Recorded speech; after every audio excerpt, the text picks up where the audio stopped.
محبت کے نعرے لگاتے ہیں، آپ جناب نعت خوانیاں سنتے ہیں، لیکن آپ عمل نہیں کر رہے، اور اس طرح کی ساری باتیں. تو نوجوان یہ کرتے ہیں کہ اگر ہم ایک عمل نہیں کرتے اور نعت خوانی سنتے ہیں تو کیا یہ ہمارا محبت کا تقاضا نہیں ہے کہ ہم حضور کی محبت اور حضور کی نعتوں میں جھوم رہے ہیں؟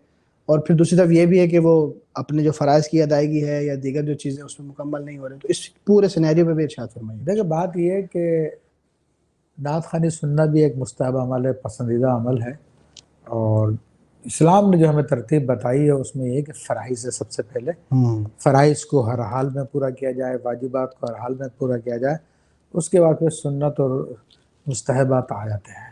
صحیح. تو اگر ایسا شخص جو کہ صرف نعت خوانی سنتا ہے اور فرائض کو چھوڑ دیتا ہے تو قابل مذمت ہے کہ اللہ کے فرائض کو وہ اہمیت نہیں دے رہا، کیونکہ نعت خوانی، اب اس کا نعت خوانی سننا دراصل اپنی نفس پرستی ہے کہ اس کو میوزک کا شوق ہوگا، اچھی آواز کا شوق ہوگا، اس شوق کو پورا کرنے کے لیے سب کچھ کر رہا ہے. ورنہ اگر اللہ کے عز و جل اور اس کے رسول صلی اللہ علیہ وسلم کی محبت میں کرتا تو پھر فرائض کو بھی نہیں چھوڑتا، فرائض کو بھی جاری رکھتا. ہاں یہ ہے کہ فرائض بھی ادا کرتا ہے اور پھر اس معاملات کی طرف زیادہ توجہ ہے، تو بہرحال پھر وہ قابل مذمت نہیں ہے. لیکن شریعت کے دائرے میں رہتے ہوئے کرے وہ سارے کے سارے کام.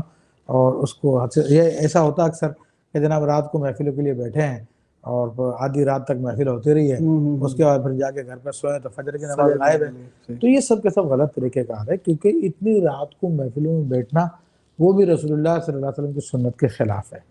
اور اتنی رات کو یہ محفلیں کرنا اور پھر اسپیکر لگا کے کرنا، پورے اہل محلہ کو جگا کے رکھنا اور نہ جانے لوگوں کی کیا کیفیت، یہ سب کے سب لوگوں کو ایذا دینے والے کام ہیں. آپ کو نعت خوانی سے منع نہیں ہے، آپ کو ذکر رسول سے منع نہیں ہے صلی اللہ تعالی وسلم. ذکر رسول بھی ایمان کی جان ہے.